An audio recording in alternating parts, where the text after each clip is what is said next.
So,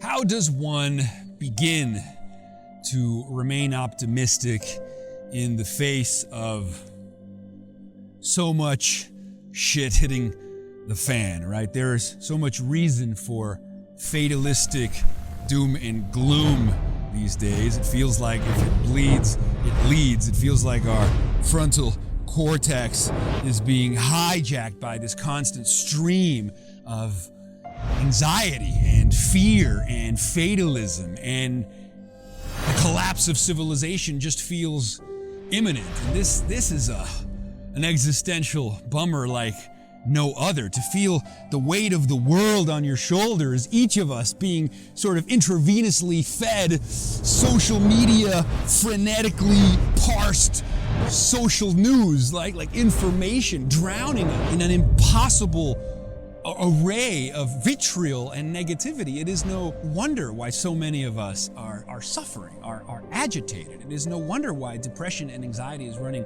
rampant, and it is no wonder why it feels like there is no hope in sight. But something has to be done about this situation. It is an untenable situation. And so we need to turn to the story that we tell ourselves about ourselves, right? A friend of mine once told me that a personal crisis begins when the story you tell yourself about yourself is no longer convincing. And this is happening collectively. You know, the story society tells itself about itself is no longer convincing. In fact, the only narratives that are making the 5 o'clock news these days are the ones that say that the end is near. And so we need, I think, a new story.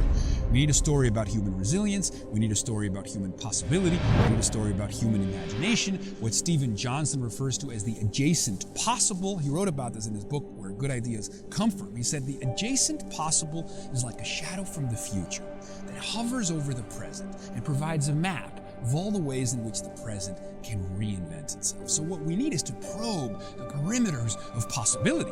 What we need is to move beyond what Michael Pollan refers to as the been theres and seen that's of the adult mind with our brooding resignation and our nihilism. No. You know, what we need to instead is craft heroic narratives in which we overcome, in which we sing the songs that orchestrate the universe. We need to exercise what my friend Jun Yoon describes as homeostatic capacity, right? How quickly we can get back to center, you know, how quickly we can recover from all these existential sidelinings, you know, and get back to center, right? Instead of thinking of ourselves as creatures in a do or die world or in a zero-sum game, right? Homeostatic capacity is about recovering from the punches we didn't see coming, right? It's not how many punches you give, as Rocky said, it's how many punches you receive and get back up again. But remember, it's not a zero-sum game. It's not a win or lose game. It's so much more, guys. It's what James P. Carse wrote about when he talked about finite and infinite games. He said, finite games are played to win or lose, but infinite games, they're played to keep the game going. How do we keep the game going? How do we come together to address the grand challenges of humanity? How do we extend our hands towards one another, right? How do we incarnate the South African saying, Ubuntu, I am because you are? How do we expand our compassion and empathy, right? Because it is said that empathy rarely extends beyond our line of sight. So how do we expand our line of sight of empathy? How do we grow our hearts? How do we open our hearts, right? How do we make empathy go viral? How do we make kindness go viral? How do we make possibility go viral? How do we make tolerance go viral? How do we make these things be the ethos by which we live?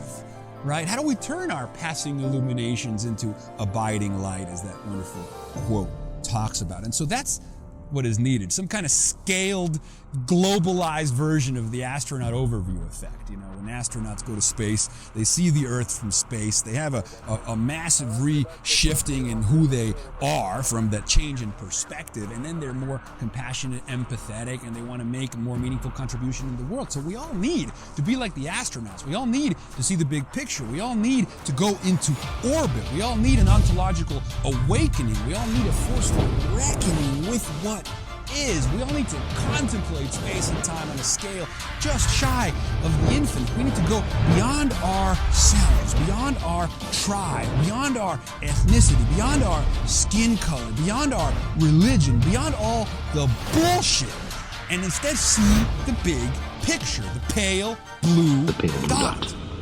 The only home we've ever known.